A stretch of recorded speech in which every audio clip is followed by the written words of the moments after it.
Well, thanks for joining us. That panel beforehand was really a nice setup for this one, where that was digital surgery at large. We're going to take on a little bit more of a micro conversation about, and this was meant to be respectful, by the way. It was Scott's recommendation of taking on the 800-pound gorilla in surgical robotics. And I say that with an enormous amount of respect. And if you don't know who that is, of course, it's Intuitive Surgical. While most of the large format robots are attempting to enter that market and compete against somebody who has written the playbook for it. So I'll allow each of my panelists to introduce themselves and set up the session here. And by the way, Dan Hawkins is stepping in. Kurt had to leave for a family situation.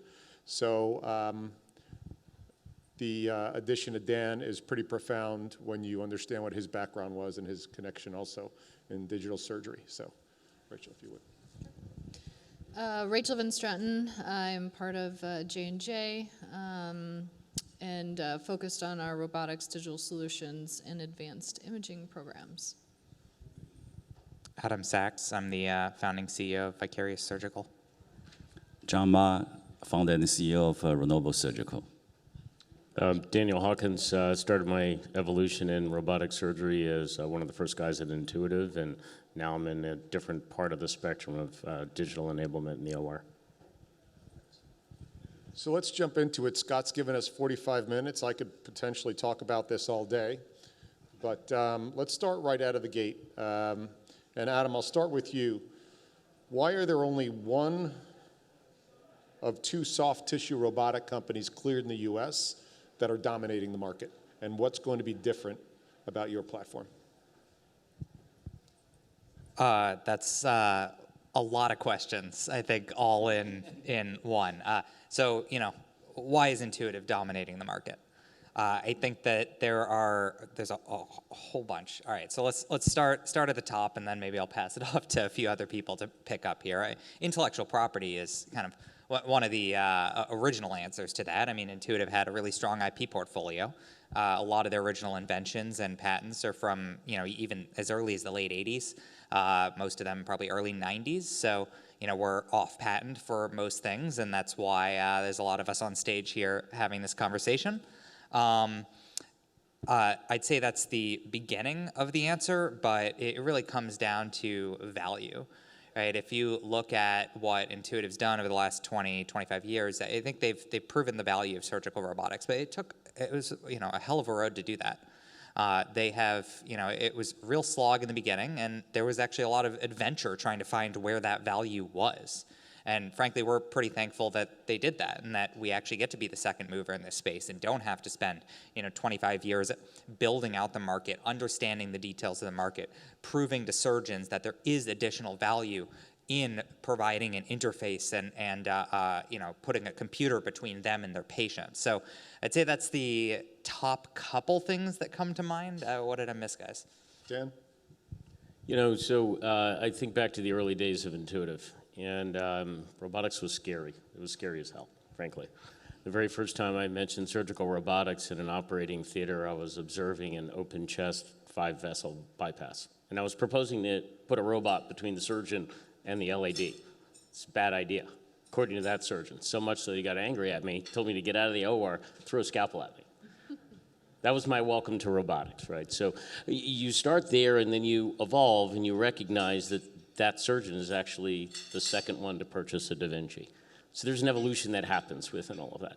Why is Intuitive in the position they're in? It's an installed base. Yes, of course. Well, that took a lot to get there. What they had to solve was the value. They also needed to solve the workflow models. They need to solve the innovative, adoptive models. They needed to figure out that coronary bypass is a terrible place to start. And as Fred said earlier today, it started out actually launching, as we all know, in prostate surgery. That actually happened by a community physician being absolutely bullheaded to try to do something with Fred and Barry Gardner, right? That was in the East Bay.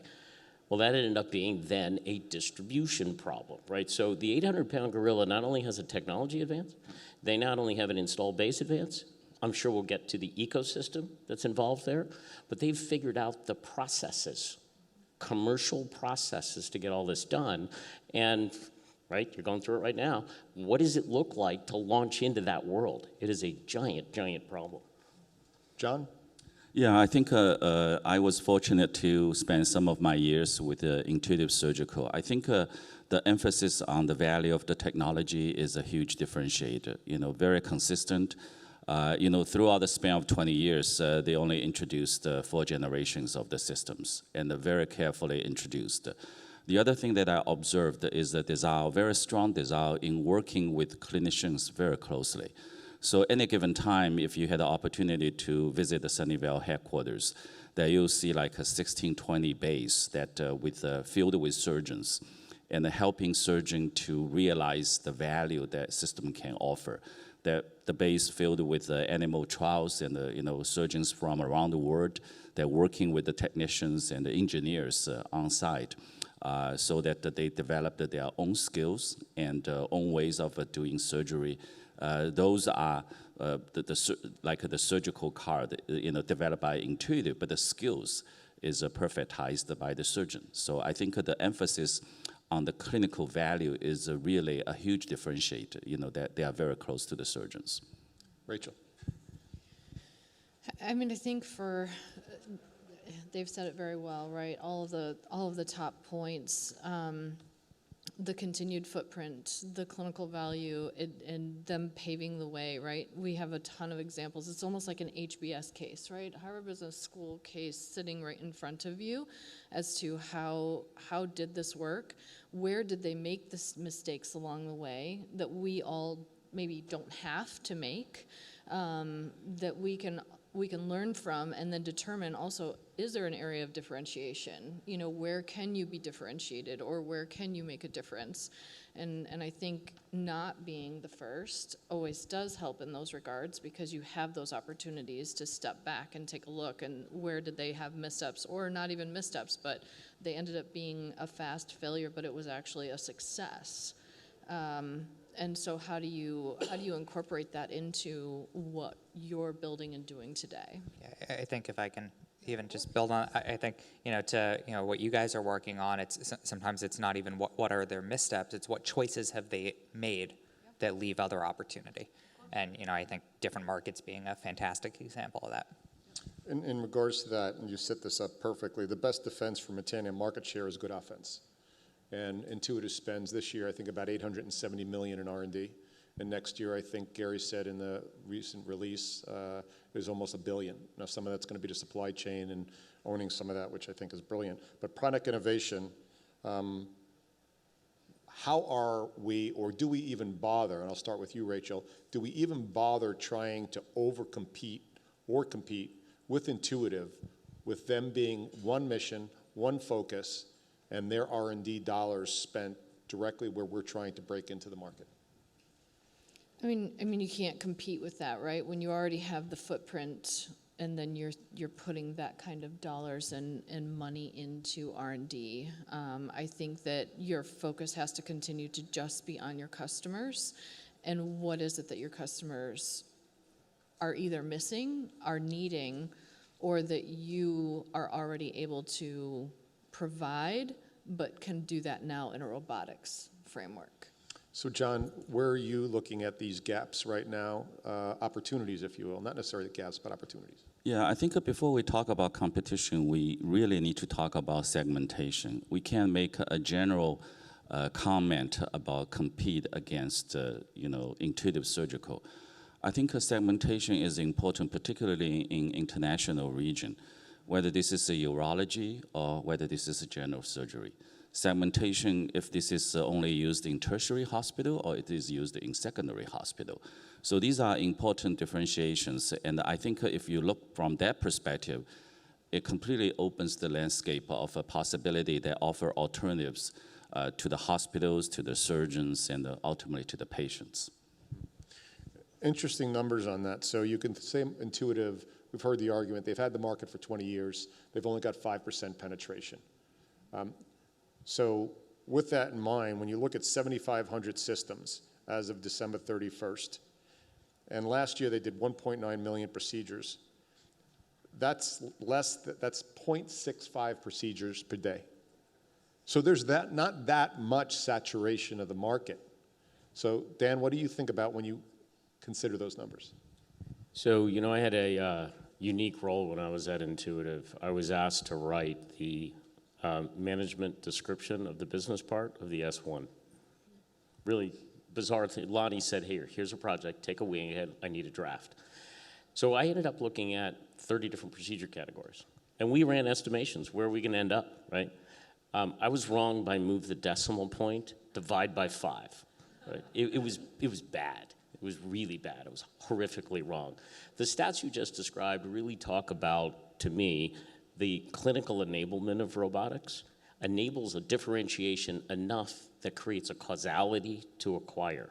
But it also tells me it's not in the flow. It's not truly in the flow. And for it to be in the flow, you've got to do exactly what you just described, right? You go in an Intuitive at any given moment, and there's 20, 30 docs lined up practicing their technique. Why? Because this is hard. This is really, really hard. And the commercial operations to get that done are horrifically hard. Now we're going to take the economics of a particular procedure. We never thought this would ever get to hernia repair. It's in hernia repair. Why? Because there are portions of hernia repair that are hard. And those portions, digital, meaning robotics, can help that.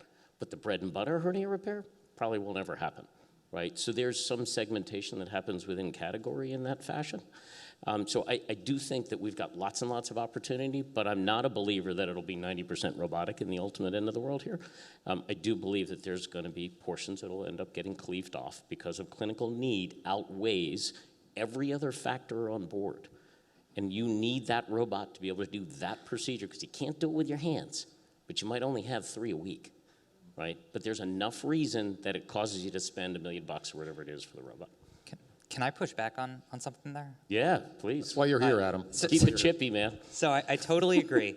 I totally agree about the workflow and with pretty much everything you said. It's the 90% that I want to challenge. And I don't know, like, obviously I don't know what's going to happen in the next 50 years. Neither do I, by the way. But I want to believe that that's not true. And I want to believe that that's not true just because it's good for our business. But also because, you know, if you look at, take one of our colleagues, actually part of CMR's pitch a little bit, you know, and a huge focus on, you know, what actually kind of personally inspired me in this industry is aviation. Mm-hmm. And, you know, we're at a point where, you know, most years there are 0 aviation deaths in the US from major commercial aviation, with occasional major outliers, which is truly astonishing. And we're many, many orders of magnitude from that in surgery. And the only real way to stop that is to stop human errors that the surgeon makes from becoming patient injury. And the way that you do that is by putting a computer in between. Like, that is, you know, ultimately the way this has to go if we are going to make surgery, you know, safe. So The challenge on that, though, is in the aviation world, it's a mandate that commercial pilots have to use the electronics, the gear, the autopilot, and there's policy and procedure. Surgeons are artists, and if you take away that art from them, you ask any general aviation pilot, he or she doesn't care if there's an autopilot with them, if they're out doing their thing. So I hear you on that, and I'm hoping that the digital world embraces that.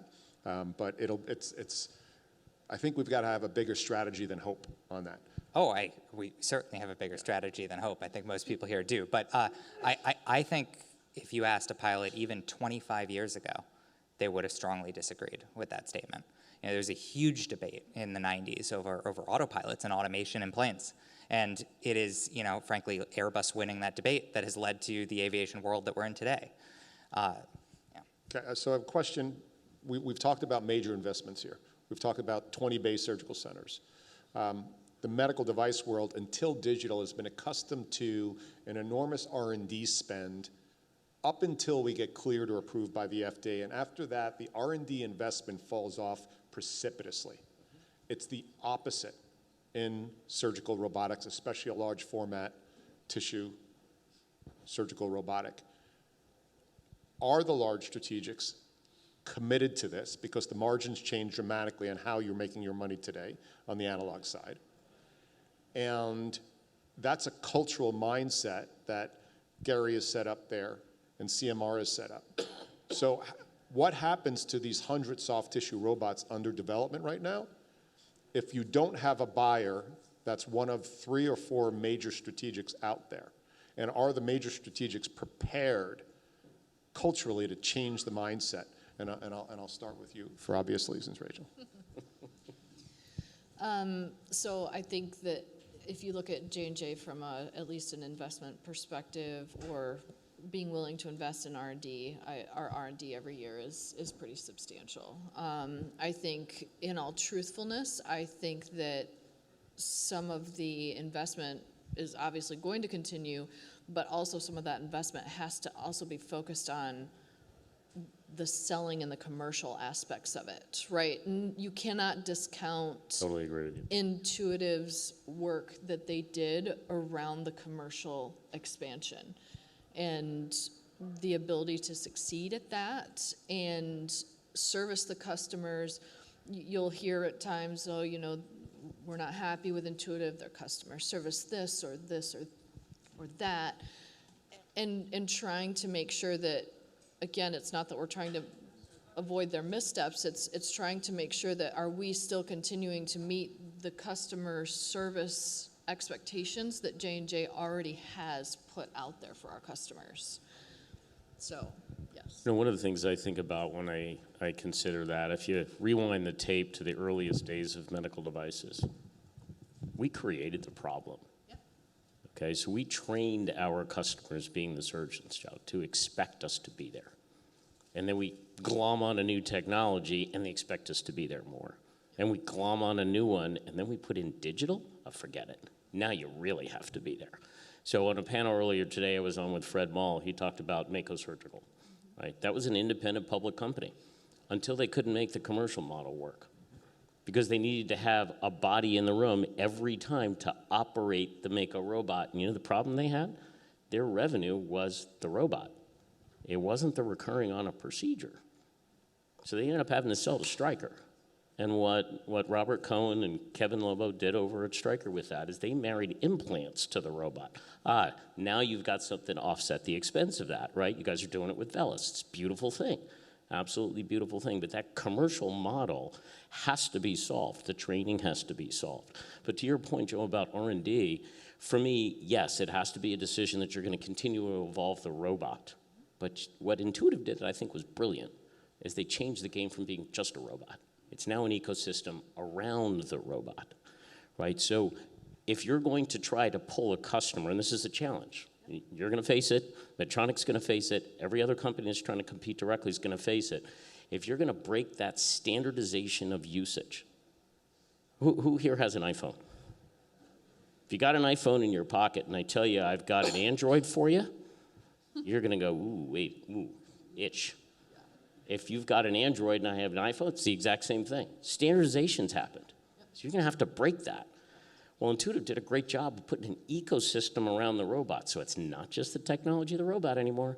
Now it's starting to get a little ugly. It's a little harder to pull that away. So you got to break the habits, right? We talked about that. And you got to break the ecosystem. So Intuitive, again, this is a head nod to Intuitive. It's arguable to say that they have some best-in-class across every category, although you could argue visualization, but let's every category in robotics. And so how is it possible to have best-in-class once you leave the startup world? The best people in the categories, and I know this is a headhunter who's placed 350 plus people in robotics, the best minds do not want to work for a large strategic because of what comes with that. And so you get your robot to an acquisition, and now you're a strategic. How do you maintain the best in class there?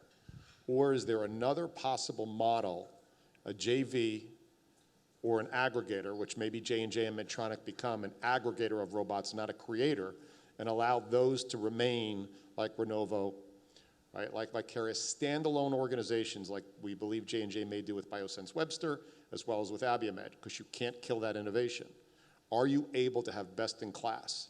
outside of that. So John, I want to know what your thoughts on that. Yeah, I think, to that question, first of all, absolutely we are open to partnership with strategics and, and the likes. And right now, from where I come from, first of all, the market is huge in China. The dynamics is so different. And if I may just speak about the massive market, we have 10,000 hospitals that performs minimum invasive surgery. Every year, 10 million procedures are performed. You have 120,000 surgeons and actively doing minimum invasive surgeries. And the robotic surgery is only, for soft tissue, is only a very tiny fraction of that. They do very well in urology, but gynecology, general surgery, each is less than 1%. It's like a 0.2, 0.5%. So there's a huge potential. And we're not just competing with Intuitive. I think we offer a very good alternative, because when you look at medtech, I think innovation will have to realize value through safety, efficacy, and economics. It's a balanced equation that when the hospital makes decision to purchase and et cetera. So when we have that in mind, and when we try to bring innovative solutions to the market, I'm not worried that if there's no strategics or if ultimately we don't have buyers, because for me, we spend, although we are from the industry, we spend a year to do very deep dive of interviews with the surgeons, understanding what are their pain points, what are the unmet needs. So the innovative nature of the system we are offering is completely different than everybody else in Chinese market, because everybody else is just using the same technology platform. So I think that value stands out if there is a strategics. And it's really the capability of bring innovation to the whole thing, that not necessarily a continuation of an existing platform. So I think that probably is what I see the prospect of working with strategics, or just keep your foot on the note of the clinical needs and on the capability of innovation. So if you're going to take market share from a leader, you've got to have a differentiation in a couple areas, assuming it's a growing market. So we all agree that that's a growing market. Now you've got to have a differentiation either in your value, your pricing side, and or the technology. It seems most of the large format soft tissue robotic platforms seem to emulate very closely what Intuitive has done. So going up against them on the same form factor may not be the way to go. But the issue in soft tissue robotics is you had to cast that dice 8, 9, 10 years ago. And on a platform like that, it's very difficult to switch 5 years into it. It's actually prohibitive. And when you look at the formats of whether it's a CMR, Hugo, J&J's, whichever, a Census, it seems eerily similar. Now, John, yours is different. Adam, yours is very different. And J&J seems to be differentiated as well. So Adam, starting with you, what is the competitive advantage, workflow advantage, as well as the economic advantage of yours? Yeah, so it absolutely all starts with surgical workflow. I mean, I do think that the comment before about training, this is one of the biggest things that holds robotic surgery back today. And we see article after article after article about how the average robotic procedural time is longer than the average laparoscopic time. There are certainly surgeons who are exceptions to that, but then when you go talk to them, it turns out they've done 3,000 Da Vinci cases, and it turns out that's how you get your times down. That can't be the answer, and that especially if you want large, wide-scale, meaningful adoption. So, kind of my pitch a little bit for what we're doing is we really fundamentally believe that the answer to these workflow challenges starts with a different hardware architecture, and we believe it starts with single port. So I think overcoming a lot of the challenges with single port, if you can have, if it's real white space, if you can have a system that you really just create one incision, so you're not choosing port placement, doesn't matter where that incision is in the abdomen, and then once you're inside, you can go anywhere in the abdomen and face in any direction and operate anywhere, then you remove a lot of that that procedural planning that realistically happens in the OR with the patient on the table. So today, what a lot of the workflow looks like is surgeons will, actually draw out with a permanent marker on the patient where they're going to put their trocars. They use there's all sorts of different techniques for this, including, a lot of surgeons measure with their fingers, and you measure out where you're going to put them.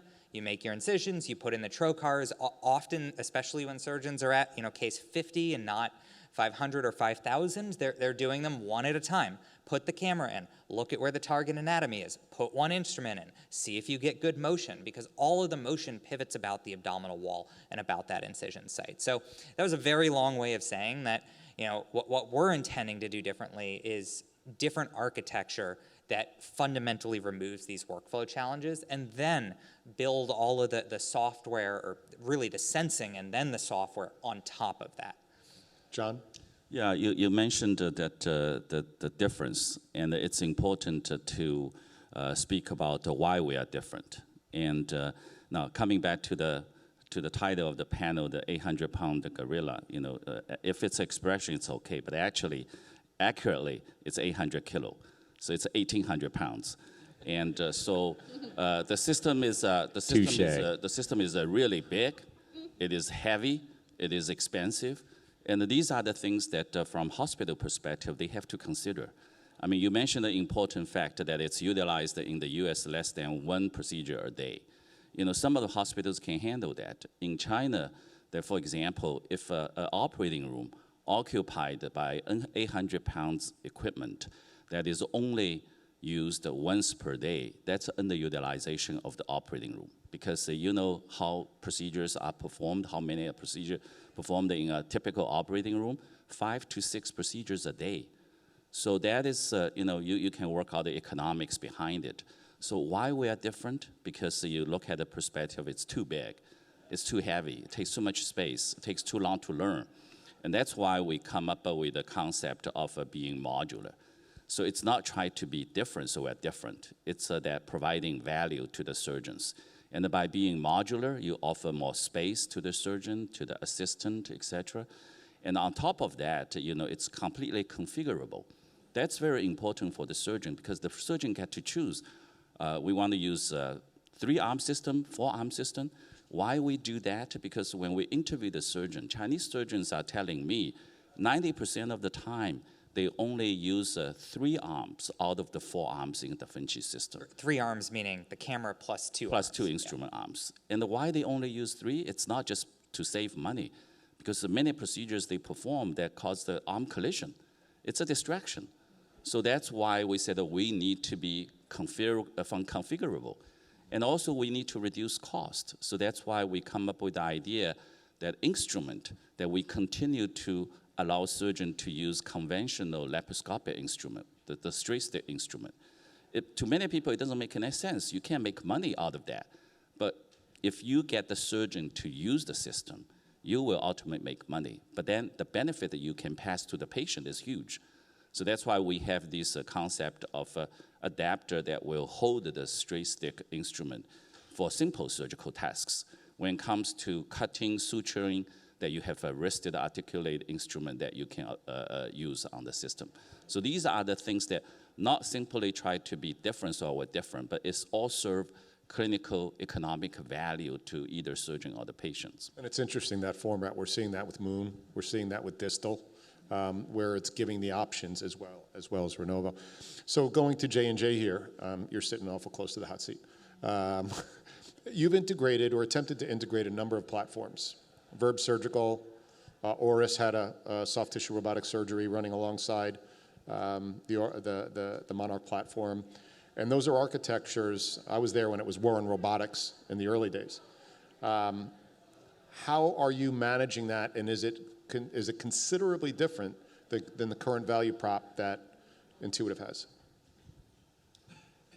I don't know that I would say it's significantly different than a value prop. I think we're just focused on, at least to answer that question, we're very much focused on ensuring that the tools and the medical device that we sell today as Ethicon, that portfolio is well represented in our surgical robotics. I know we do have a lot of surgeons that are Ethicon J&J loyal. They may still use Intuitive platform, but they prefer to get our stapler out. Like they choose not to use Intuitive stapler. So I think from our perspective, having the, as you said, introducing multiple robotic platforms has given us the opportunity to, in our opinion, create the best opportunity, the best platform. And I think we're differentiating the way that we know how, especially with the tools that we have in market today, and then also focusing on our visualization, trying to ensure that we're continuing to meet customer needs. I think you made the comment earlier about there's a question about whether or not Intuitive truly has the best visualization around. I think there's opportunity to improve in visualization, but also build on that to enhance surgeon viewing, not just viewing, but providing them with additional capabilities within that viewing. Yeah, most of the surgical robotic conferences you've been to or meetings you've been to, nearly every single surgeon will say, if you give me a robot that can do 80% of what Intuitive does, but allows me to see what I can't see today, Yep. I'd buy that robot. Exactly. So let's jump into meat and potatoes here a little deeper. So Dan, you've commercialized products at ACS, Endologix, Interamedics, Avail, Restore, and certainly Intuitive. So you've been down that road of, you can get a prototype going, great. You've played high school football. You can get through V&V, nice job, you played D3 in college. You make it through the FDA, fantastic. You sell 10 robotic systems, you figure out you really didn't know what you were doing. You get to 100, it's a different game plan. But it requires reshuffling of the deck, and you've got to then become Super Bowl player when you get to that point. How difficult has that been in an analog system, and now you add that to a digital complex system like this? So I'd say there's a lot of questions in that. There's a lot of questions. Yeah, exactly. Fundamentally, creation of a technology is, it allows you to play the game. Doesn't mean, to use your analogy, doesn't mean you're going to play at a D1 or an NFL level, certainly not the Super Bowl. Commercialization is hard because you're changing some version of behavior. They were either using something that was nothing like what you were doing, or worse, they're using something that is like what you were doing, and you have to convince them off of that dime, right? So to me, the most interesting example I'll use here is actually my last company prior to Avail is Shockwave Medical. We were doing angioplasty. You got to be kidding me. It's been around since '72, right? Andreas Gründgen came up with angioplasty in 1972. There's so many bodies in a graveyard trying to fix calcium that I couldn't raise any money. Well, we raised money, we got it done, we did some clinical work. Now we're out there in the marketplace. Simple, easy to use workflow, okay, we talked about that. That turned out to be, yeah, I'll try it. Now you needed to scale, okay? So you're talking about a scale problem. The scale problem is we had 8 people, Medtronic had 150, J&J had, Boston Scientific had 150, Abbott had 150, Philips had 75, SpectraNet, I mean, you just run down this list and we're 8. What in the hell do you do as 8? It's laughable, right? It's absolutely laughable. Well, you end up having to create an environment where you have to quickly identify who are the first adopters, right? It's all a bell curve. I need the first 10%, and there's the chasm. What you're talking about is how do you cross over? You reinvent yourself as you get closer and closer and closer to the edge of the chasm. Then you realize, I now need to scale efficiently. And the efficiency problem is where you start to get yourself into trouble. It goes around, in an analog world, you've got to move somebody from their current practices to yours. So you get over the idea, I want to try it. Then you got to get the workflow done for the operator, whoever that is. Then you got to get the back table workflow done, okay? Now you're talking about a lot of time in the room, and there's bodies in the room. This is actually the core reason why I started Avail, and there are other companies that are out there trying to do this sort of notion of remote. We did this the way we did it to be able to scale a repeatable, high-volume, remote experience, not to replace anybody, but to augment. Not for the 8, as we were at Shockwave trying to pretend like we're 150. But the 150 that now, instead of having 5,000 places they needed to go in just acute care, now they've got 15,000 when you add ASCs and OBLs. How do they scale? You can't keep doing it with bodies. You add in the notion that there's digital in the middle of that, and you're logarithmically more complicated. Because you're not only changing workflow, you're changing all sorts of habits, because now the physician is not next to the patient. They can't do a rescue maneuver that they learned in med school and through 20 years worth of practice. No, because they're not even scrubbed, right? How are they doing that? Well, Moon is solving that. I recognize that. Some of the other robotic platforms are trying to solve it. It gets increasingly more difficult, and that's when I was referring earlier today, Joe, about the commercial model. It's really, really hard, because what you'd love to do is throw bodies at it, but you can't. You can't source them. Yes, you can, right? You source lots of people, but you can't source enough of them in the geographies where you want to be cost effectively. And the key issue to me in all of that, and it really gets down to, with all due respect to early stage robotics companies, it's going to change from a technology game to a commercial game. And in that commercial game, there's going to be consolidation. I love your notion here, Joe, of JVs, other commercial models to allow great technology that might not have a closed market, right, to be able to see the light of day in a meaningful way. Those commercial models they're going to be tough. That's where it's going to end up. Rubber's going to meet the road. Thank you. John, as you mentioned the China market, the dynamics in the China market are tremendously different than the U.S. market for a number of reasons. But as you put your model together in China, and then you convert to the U.S., that's two different companies, two different commercial models. How do we navigate that? Well, we are focusing on the China market. I have some familiarity of the U.S. market, but not a lot. So let me speak to the China market first. As I mentioned before, the market is massive. But I entered the industry from the perspective of affordability. Very interesting, because 10 years ago, when I initially started working on surgical robotics, each procedure cost 50,000 RMB for, it's an all cash payment by the patient, self-pay. The state insurance doesn't cover that. You have to understand the context behind the 55,000, because that's 3 times of an annual disposable income for urban residents, not even rural, urban residents, 3 years of the disposable income. 3 years. So not a lot of people can afford that. Now, this is not a political statement, by the way. You know, this is literally, you know, the healthcare is not becoming a right, you know, to some extent, to a lot of people.